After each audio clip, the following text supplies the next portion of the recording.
Asia cup super four, আপনাদের কাছে কি মনে হয় সুপার ফোরের আজকের ম্যাচে কে জিতবে, পাকিস্তান নাকি শ্রীলঙ্কা? সর্বশেষ পাঁচটা ম্যাচের মুখোমুখিতে কারা এগিয়ে আছে আপনারা দেখতেই পাচ্ছেন। পাকিস্তানকে পাঁচটা ম্যাচেই হারিয়েছে শ্রীলঙ্কা। শ্রীলঙ্কার সাথে পাকিস্তান কোনোভাবেই পারছে না। ৫-০তে এগিয়ে আছে সর্বশেষ পাঁচটা টি-টোয়েন্টিতে। সো আজকের ম্যাচটা পাকিস্তানের জন্য যেমন গুরুত্বপূর্ণ, শ্রীলঙ্কার জন্য একইভাবে গুরুত্বপূর্ণ। আজকে যদি পাকিস্তান হেরে যায় তাহলে বিমানের টিকিট হাতে ধরায় দেওয়া হবে এবং পাকিস্তানে চলে যাবে, মাথায় হাত পড়বে পাকিস্তানিদের।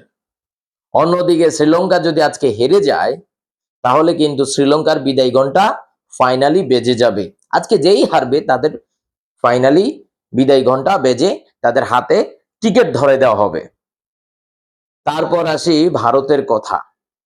এই ম্যাচ থেকে যদি পাকিস্তান জিতে যায়, পরবর্তী ম্যাচে যদি বাংলাদেশ এবং পাকিস্তানের ম্যাচে পাকিস্তান জিতে যায়, তাহলে কিন্তু পাকিস্তান আবারও ভারতের মুখোমুখি হবে।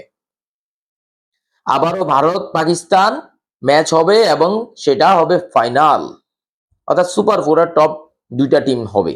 এই জন্য ভারত তাকিয়ে থাকবে যে যেভাবে হোক আজকে যাতে শ্রীলঙ্কা জিতে যায়। তারপর আবার শ্রীলঙ্কা এবং ভারতের ম্যাচ আছে, সেখানে যদি ভারত জিতে যায় শ্রীলঙ্কা বাদ বাংলাদেশ উঠে যাবে এবং বাংলাদেশ যদি পাকিস্তানের সাথে জিতে যায়, সবকিছু মিলিয়ে এশিয়া কাপ 2025-এর সুপার ফোরের যে ইকুয়েশন, এটা কিন্তু জমজমাট হতে যাচ্ছে। জমজমাট একদম হয়েই গেছে বলতে পারেন। সো আপনাদের কাছে আসলে কি মনে হয় এশিয়া কাপ 2025-এর সুপার ফোর থেকে টপ টুতে অর্থাৎ ফাইনালি কারা যাবে? আমার কাছে মনে হয় ভারত এবং বাংলাদেশ।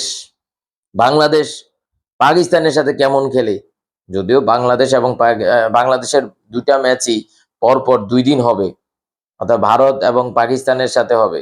সো দেখা যাক শেষ পর্যন্ত কি হয়। তারপরেও বাংলাদেশের ক্যাপ্টেন লিটন দাসের ইনজুরি আছে, ছোটখাটো একটা ইনজুরি আছে, সেই ইনজুরি কাটিয়ে উঠুক। আর আজকের ম্যাচে আপনারা কাকে সাপোর্ট করছেন জানাবেন কমেন্টে।